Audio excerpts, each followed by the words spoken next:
Our minister this morning is Brother Profilananda.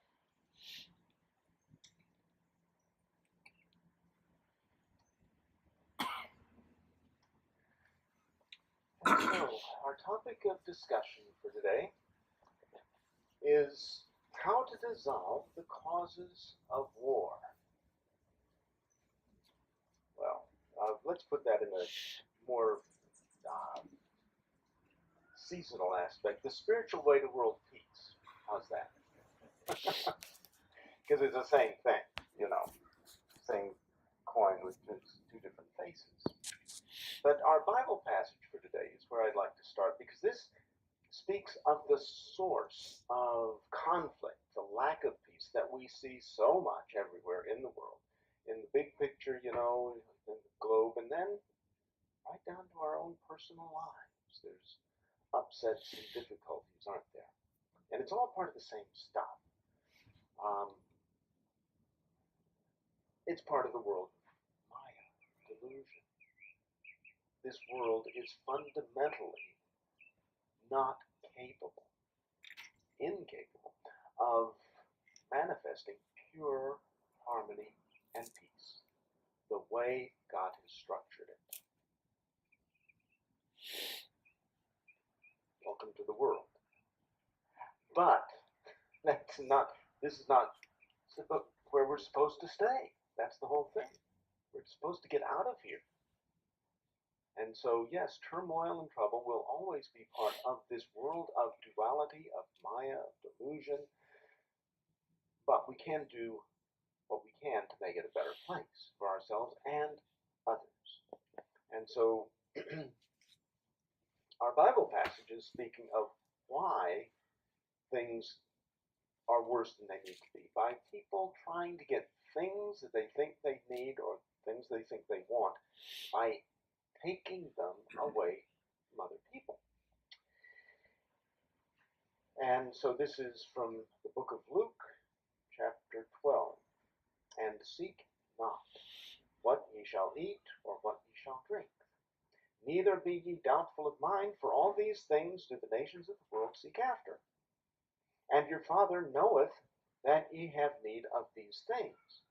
But rather seek ye the kingdom of God, and all these things shall be added unto you. So we're familiar with that passage, aren't we? Most of us. And our Guru, he speaks of this in his commentary. He says, God, who is the provider of the cosmos, knows the needs of the individuals and nations. And if he feeds the raven, how much more certainly will he provide everything to the individual and the nation that is in tune with his ideals. So that's the positive side. But then the negative side, our Guru goes on, chaotic world conditions result where man fails to live by heavenly ideals of brotherhood, industrial cooperation, and international exchange of earthly goods and spiritual knowledge. So that's why things get messed up. When we stop relying on God to provide the things. Guruji goes on. He says, patriotic and industrial selfishness has failed to impart national security and prosperity. And he's writing this back in the 1930s. But it's words that are absolutely appropriate for every decade that's passed since then, too.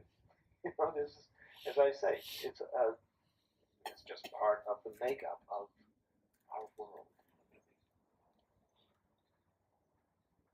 So patriotic and industrial selfishness has failed to impart national security and prosperity. Instead, it has brought on national disasters, wars, unemployment, fears, insecurity, starvation, and natural calamities.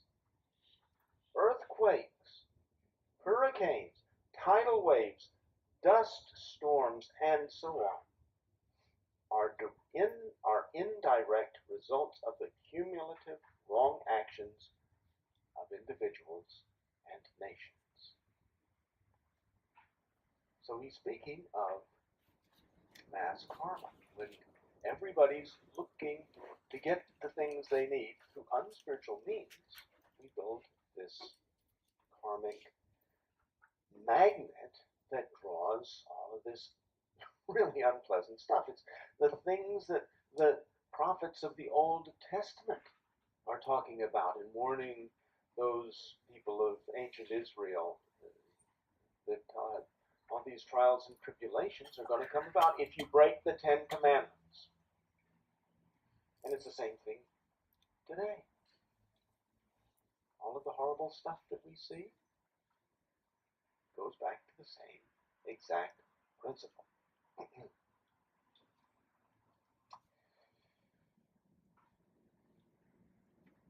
So, then, what is the right way to bring about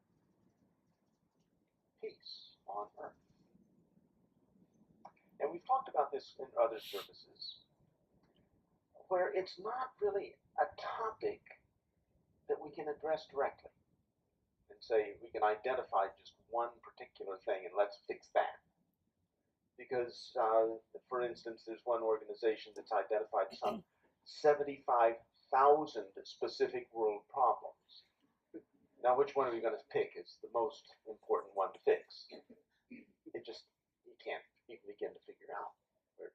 We have to work on things that are within our control. We can't control all of the stuff in the world. We can control a very small circle. It's a circle with a diameter of maybe a couple feet. It's a circle that goes around each of us, right? And it intersects a little bit with the lives of other people with whom we have personal interactions. But that's who we have to focus on, solving the problem within that little circle. And this is what Sri Mata, again, our beloved past president, pointed out. She said, individuals must learn to get along with one another before nations can ever hope to. So we got to figure out how to be at peace with ourselves, and very important, how to be at peace with the other people with whom we have our daily contact. That's what's most important. And, this is all expressed in that wonderful seasonal song that was when I was growing up, Let There Be Peace on Earth. Remember that one? And let it begin with me. And this is, of course, the fundamental aspect of it. Let that peace start inside and let me work on it with the people around me. Because it's something, we have, all of us, just all these problems in life, right? But almost all of the really, really bad ones are the problems we have of getting along with other people. So those are the ones we need to focus on. And at least that's what I'm going to focus on today. All right? Because those problems at personal level, they are the things that create the snowball of mass karma that brings about the stuff at the global level. But the problem is people in general don't know how to resolve the differences between our own needs and the needs of other people. Our own needs materially and emotionally. Because largely, most of the time, we don't really understand ourselves to the extent we need to really understand ourselves. We don't really know the cause of why we're upset most of the time. And we don't have a clue about other people. And they're the problem, of course. Right? So, when we have differences with other people, then we tend to try to resolve them in unspiritual ways by fixing them, give them a good whack over the head with a hammer. That'll will solve the problem, but it, of course, doesn't. It just creates karma. And so I want to just go into some very practical methods that we can bring this greater peace in our own lives by developing a better understanding and building more effective relationships. And so, yeah, in Self-Realization Fellowship, we focus on this fundamental principle. Go deep in meditation. And through that, we will solve everything else. It is the panacea. If you can go deep in meditation and realize your oneness with this Christ consciousness state, no problems anywhere with anything. But the problem is that our outer activities and these conflicts that we have with other people are going to prevent us from going deeper into meditation. And it all gets back to these same 10 commandments that the Old Testament prophets were talking about. Don't break them or you create all these huge problems in the world. And in yoga philosophy, those 10 commandments are expressed in slightly different terms. They are the yama and niyamas of yoga philosophy. These are the things we don't do and the things we do outwardly. And this forms the foundation for everything else in the spiritual life. And so those do's and don'ts of right behavior, the yamas, the things we don't do, we abstain from injury to others, ahimsa, right? Don't hurt other people. We abstain from falsehood and stealing and incontinence and covetousness.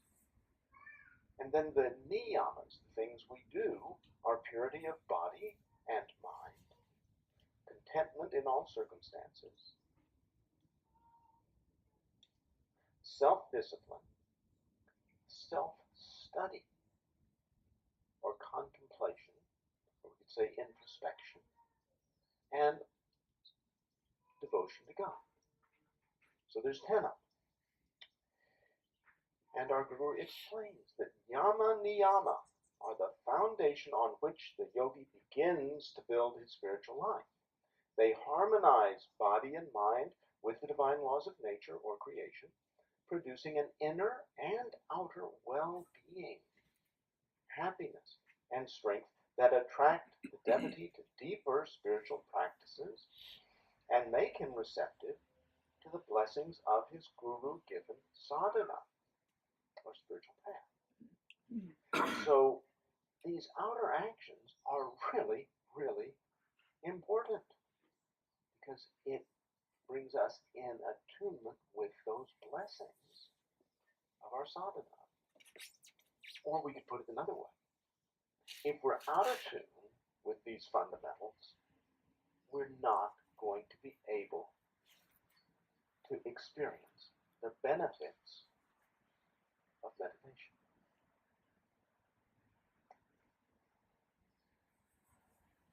And that'll prevent us from going deeper into meditation. You see, it all fits together. That's why this is the foundation. And of course, the trouble is, we start meditating and we figure, okay, well, I've advanced beyond these yama niyama things, and they're not so important. And well, if I mess up on those, well, I'm still meditating, so everything's fine. But the fact is, we may be putting our world and the bigger world more and more into disharmony. We're violating those basic principles and creating more unpeace. The question time. Has anybody been upset in this past week? Maybe not to the extent of throwing things, but just how about annoyance? Anybody? You don't have to raise your hand. But being aggravated, frustrated. what that means is we're not in perfect mental and emotional equilibrium, right? Well, what we've just done with that very small upset, we've actually just violated 3 of the yama niyamas. And the first of them is avoidance of injury to others. But you say, well, I didn't throw anything. I didn't hurt anybody. But the fact is, if we are upset ourselves, it's a vibration that we impart to everybody else. Without saying anything, without looking at anybody. There's a vibrational exchange between us and everybody else. And so if we're upset, it's like secondhand smoke. They get it, whether it's intended or not. So that's one of the yama niyamas. And then our mental turmoil, that violates the second of the niyamas, which is contentment in all circumstances. So if we're emotionally upset, we're not content, right? And if we are not content, we're not going to be able to go deeper into meditation. What we'll do, we'll be sitting there practicing Hong Saw, and the mind will keep getting pulled off into whatever it was that upsets us, and we'll tend to just hover over the surface of our meditation and brood. Have we ever done that? Or maybe just me.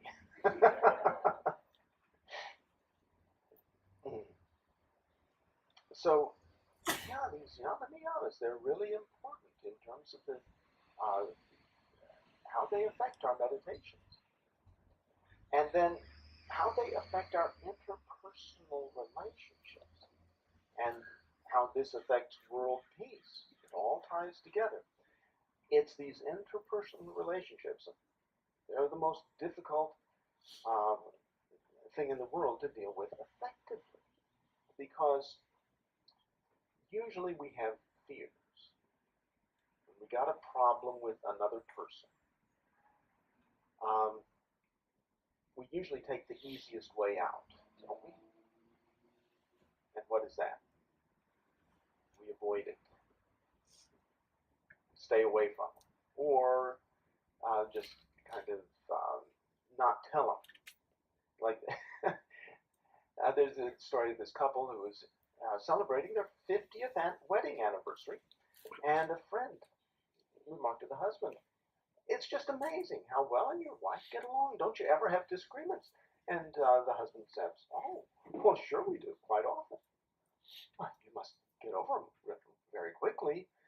And the honored husband said, "Well, that's the secret. You see, I never tell her about them." And on the one hand, that's marvelous diplomacy. But on another hand, what he's doing, if there are really problems, now if he's at a level where it's really not a problem, then that's wonderful. But if it is a problem and he's just not telling her, well, what's that doing to him? It's stuff that's just going to, he's internalizing the stuff. And eventually, what happens? It'll leak out, either as a Vesuvian outburst. Vesuvius, that's a volcano, right? Explosion, or physically. There's all kinds of things that we manifest physically because we've internalized this kind of stuff. And his meditation is not going to be really as deep as he wants if he's just internalizing conflict this kind of way. And this is what our Guru says. If you try to escape from those who rile you, you're temper and passions will nevertheless cling to you. Wherever you go, you will continue to have difficulties.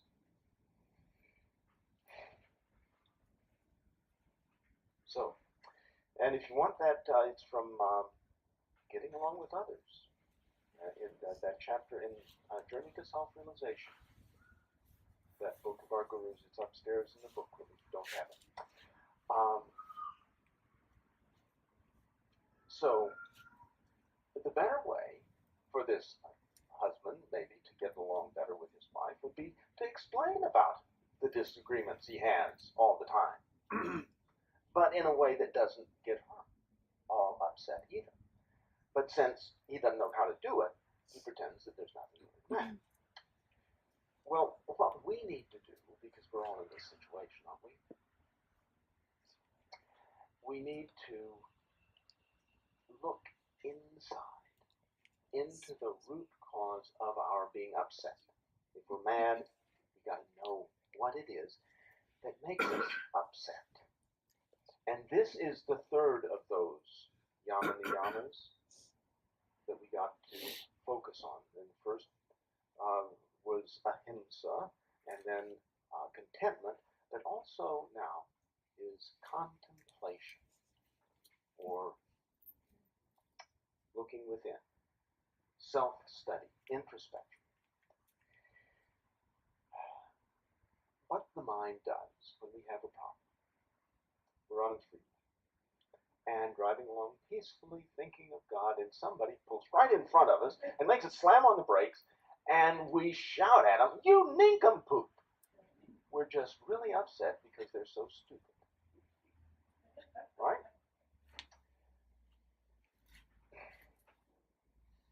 Well, this is what our Guru just said from that same talk.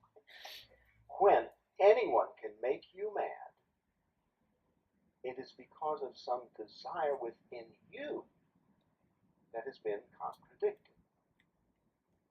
Otherwise, no one could make you angry.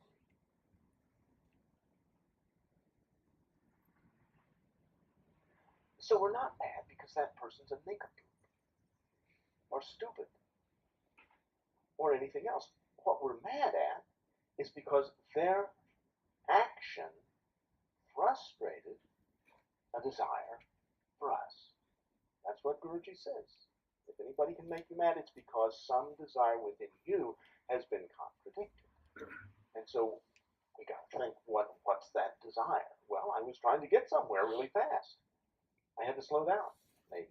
Or I was just feeling so peaceful, and then I was just pulled out of it.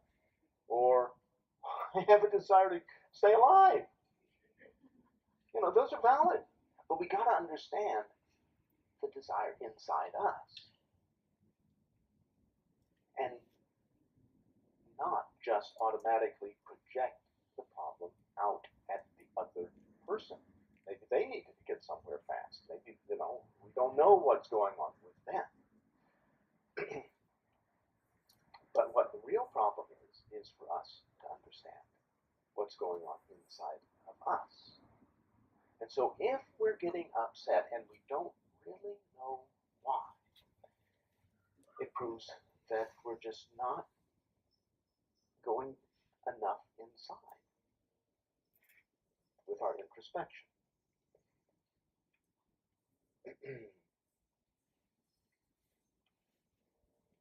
Guruji explains anger arises from non-fulfillment of desires, good or bad. And so, sometimes the desires are good. We want to stay alive. But when we have problems with other people, we first desperately need to become aware of what those frustrated desires actually are, without trying to either label our own feelings as good or bad. Okay? You just be aware of what it is. And then, if it's with another person, not someone driving down the freeway, but if our difficulty is with somebody that we have an interpersonal relationship with, then we need to deal with on a day-to-day basis, then we can come to terms with those difficulties if we can be aware of what's going on inside of ourselves first. Then we can use a method to bring about peace with that other person. And this is it's a method that we published in the spring 2012 Self-Realization magazine. The title of that article, Resolving Conflicts Through Understanding. And this specific method is called reflective listening. And so the first step in this is taking the time to impartially recognize what happened inside ourselves. I feel upset, but we got to understand what it is that made us upset, what was frustrated, what desire specifically. But then, after we have done that, then we can sit down or speak to that other person and express that feeling of frustration that we just had.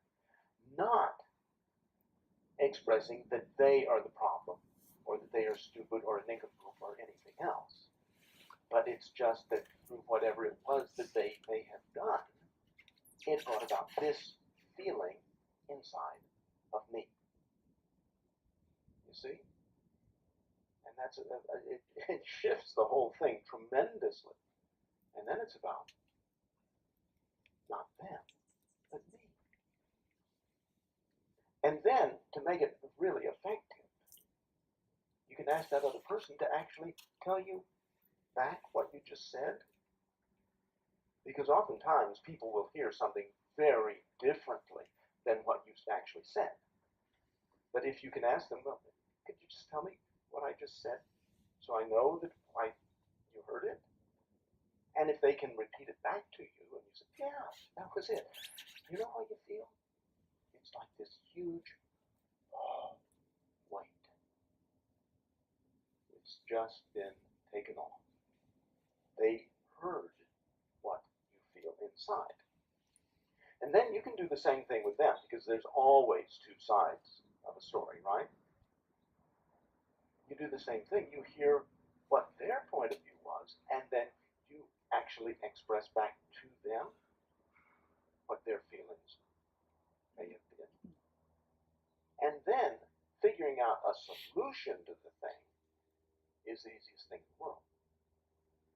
Because you and them want to solve it. It's not that you're the problem, it's that what you did made me feel this way. And when they see that what I did may have made you feel that way, I want to fix it. I don't want to make you feel upset. So, for instance, a teenager gets to drive the family car. Big thing. And he thinks his mom's out of earshot. And so to impress his friends, right there in front of the house, he peels rubber. His friends are standing there on the sidewalk. Whoa, this is fun. But Mom, she hears it, she sees it, she's looking through the front room window. And she is furious. And when he gets back, there is a Vesuvian explosion, right? She says, what were you doing? You are the most irresponsible person. You're so immature. All the things we do for you, we let you use the family car. This is what you go and do. You're grounded for 2 weeks. And you're not going to drive that car again for 6 months. Now, what do you have to say for yourself? That's one way she might respond. Or maybe she's like the honored husband of 50 years and internalizes it. And just says, well, there's nothing I can really do. He's just growing up. And so maybe she just avoids the whole thing. But either way, anger, worry, negative emotions, they're still all there. And her next meditation is not going to go very deep, is it? Well, what she might need to do is first get in touch why she's feeling upset. This impartial introspection, self-study, contemplation. And understand what her anger, what non-fulfillment of desire is actually happening right there.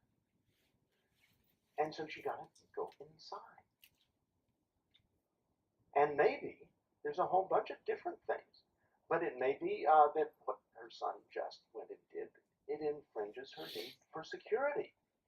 Because she and her husband, they worked for years to build up the income. They have this house and a car and just the basic requirements of good life, and they've sacrificed for this sense of security and stability. And if he goes and wrecks the car, they're going to have the insurance goes up, and now they're going to be able to overcome all of that. On the other hand, it might be her self-respect, that they live in this neighborhood where it actually matters what neighbors think, and for her to feel good about herself, she needs to feel that her family have the appearance, anyway, of being law-abiding citizens and self-controlled, and she doesn't want the neighbors to go around whispering, well, there goes there goes that Jones boy again. He's peeling rubber right in front of the house. They just can't control their kids. She doesn't want to have that being talked about behind her back. She needs to be able to understand that, though, inside. And very likely, it's part of this is her concern for her own son's safety. She loves him. She doesn't want to have him go and get in an accident. So it can be all of these things and even more. But all mixed up with what she needs to do is become very clear in herself what's there. And then, have you ever done this? Have you ever written down why I'm mad? You know, as bullet points? And actually list it. And what actually happens when you do that? You find, I'm not mad anymore. But I'm feeling these other feelings of insecurity. Or the need for self-respect. Or concern for my son's safety, or whatever it may be. And then, if she can sort out all of this, then she can sit down with her son and actually have a real communication about it. And this is, again, what Master says, if you can, this talk from Journey to Self-Realization, if you can get together and talk out your problems, it is wonderful. Communication is vital. So that's what she needs to do, is be able to sit down so her son actually hears what these emotions are that are going on inside of her. And then to actually repeat them back. Yeah, okay, Mom, I see. When I did that, it made you feel insecure and not sure, that, upset because you might get in an accident. This sort of thing. Not to agree, yeah, Mom, well, I know I'm an idiot. See the difference? And when he can do that, then what's he going to do? He's going to voluntarily change his behavior for the right reason. Not because Mom shouted at him, but because he doesn't want to hurt her. She's explained why it was that she's been upset. And the greatest joy in life comes through fulfilling the needs of other people, right? And if we can really understand what that need of the other person is, then we'll want to fulfill it. Does that make sense? We don't change because, Mom wants me to stop being a nincompoop. But we want to change because we don't want to hurt Mom.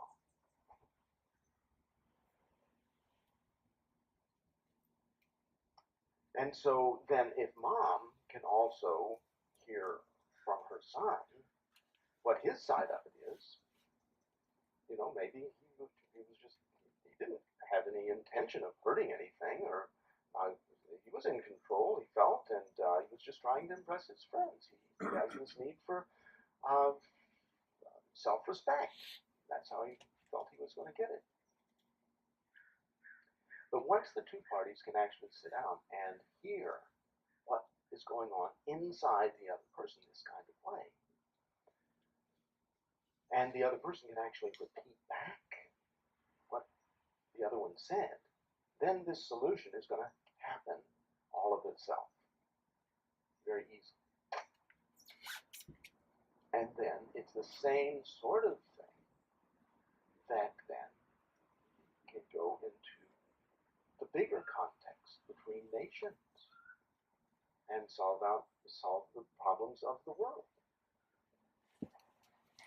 Because this kind of communication, it can overcome, wipe out generations of problems between individuals and of nations. Okay? So one last story to help us remember there is always a second way of looking at things which is just as valid as ours. Does anybody remember Forrest Gump?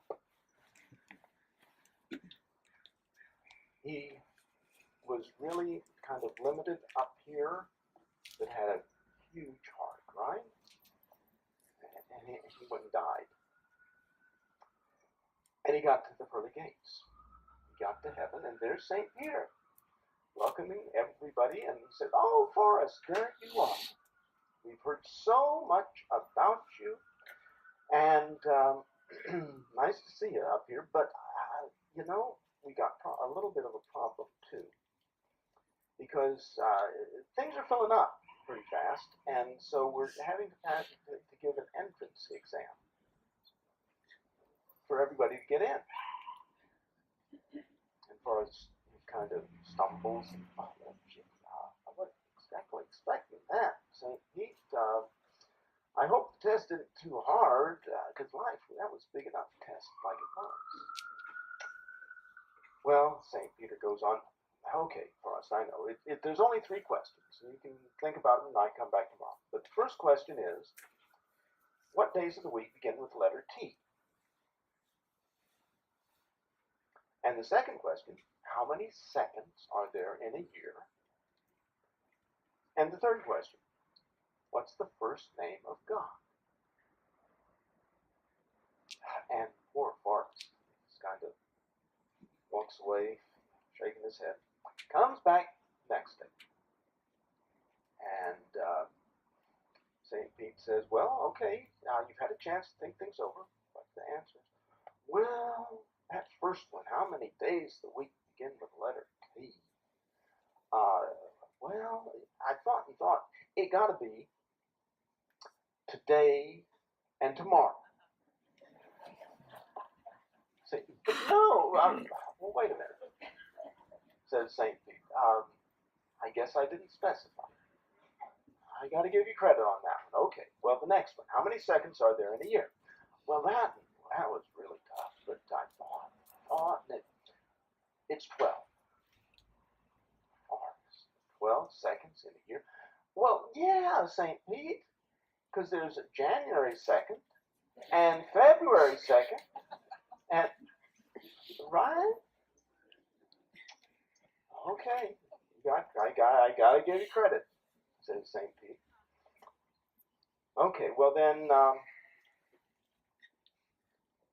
first name of God. What's God's first name?" "Oh," says Forrest, "that's simple. It's Andy." "Andy?" "Forrest, how do you get Andy as God's first?" "Well, it's the song. That song we sing in church. Andy walks with me. Andy talks with me. Andy tells me I am his own." That's how Forrest Gump got into heaven. And I suggest that it'll work for us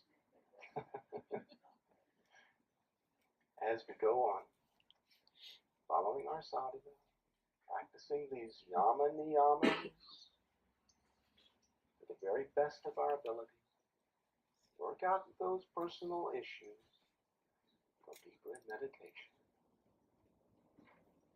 and it'll happen. Okay?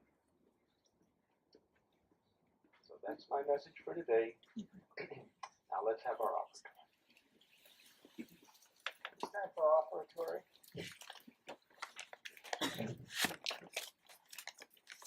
Please take that which you wish to offer and hold it in your right hand. And let us pray together. Heavenly Father, bless this offering, that it may serve to carry thy message of self-realization to all truth-seeking souls.